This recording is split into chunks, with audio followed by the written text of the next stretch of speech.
Do you know who a bigwig is? Have you read the book Watership Down? Are you familiar with the phrase mad as a hatter? Does it have a connection with hat makers? All this and more coming up, but first, please do subscribe to The English Nut on YouTube, Instagram, Facebook and Twitter. Thank you.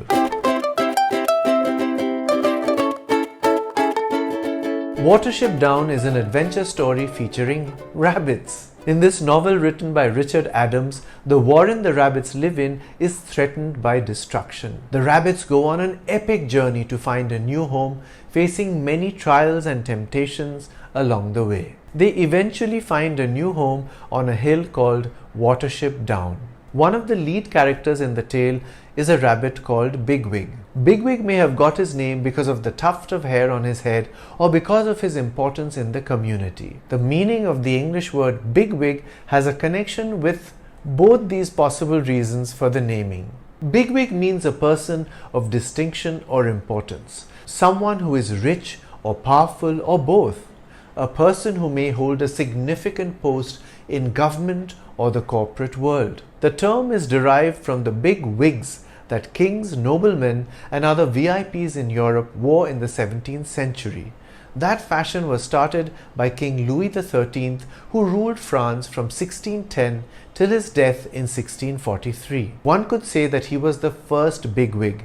He had lost his hair early and wore elaborate wigs to compensate. So while he wore it for the sake of vanity, it soon became a symbol of one's status. The people who wore big wigs started being called bigwigs at one point in time. Eventually, the two words were fused into one, bigwig. The wigs the bigwigs wore used to be called periwigs in England. By 1675, periwig was shortened to wig. In Watership Down, Bigwig the rabbit ponders the significance of a person's importance and asks one of his fellow rabbits, "Tell me, is it a sort of tremendous hoax to make yourself important, or is it true?" Importance is indeed ephemeral. You could be considered important because of the position you hold at work or in society.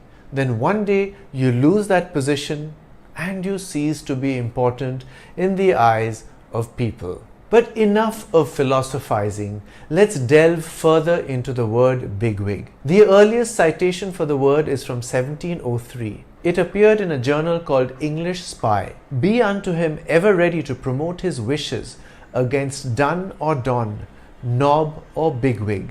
Another early citation is from G. Selwyn's 1781 letters in the 15th report of the Historical Manuscripts Commission. A new point of discussion for the lawyers, for our bigwigs, for their lordships.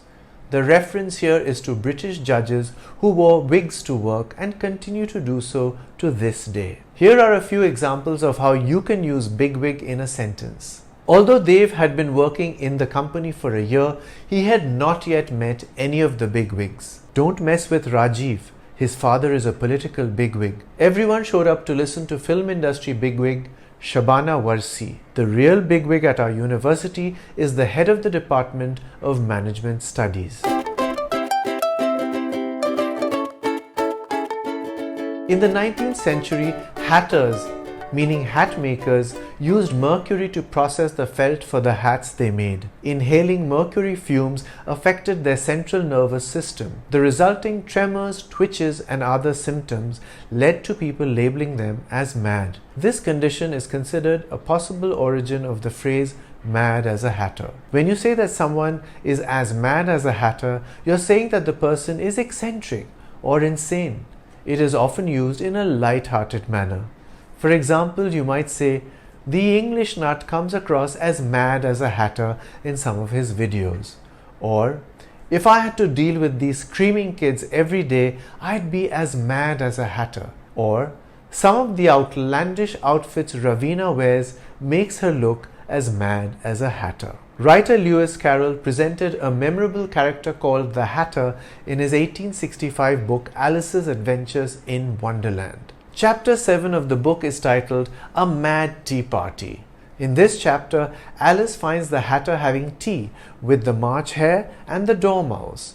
The Hatter keeps changing his place at the table, making personal remarks, reciting poems that make no sense and asking riddles that cannot be answered. The Hatter's mad behavior puts Alice off and she goes away. Carroll did not come up with the phrase as mad as a hatter, but he certainly did create this character who was as mad as a hatter. It is believed that his hatter is based not on a hat maker but an eccentric furniture maker in Oxford named Theophilus Carter, who always wore a top hat. Perhaps it's no coincidence that the March Hare was a guest at the Hatter's tea party, given that mad as a March Hare is another expression with a similar meaning as mad as a hatter. It comes from the way the March hare leaps about during breeding season. The phrase, which dates back to the 14th century, is almost obsolete. One of the earliest citations of the mad as a hatter phrase is from an 1829 issue of Blackwood's Edinburgh magazine. It appears in a conversation between fictional characters. The character North says, "Many years I was Sultan of Bello for a long period, until dethroned by an act of the grossest injustice. But I intend to expose those traitorous conspirators to the indignation of an outraged world." The character Tickler says in an aside to Shepherd, "He's raving." The character Shepherd replies to Tickler, "Demented." O'Doherty says to both, "Mad as a hatter."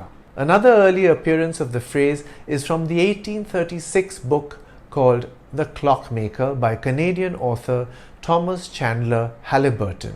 And with that he turned right around and sat down to his map and never said another word, looking as mad as a hatter the whole blessed time. Do come up with sentences using the word bigwig or the phrase mad as a hatter. Write them in the comments section. I'm the English Nut.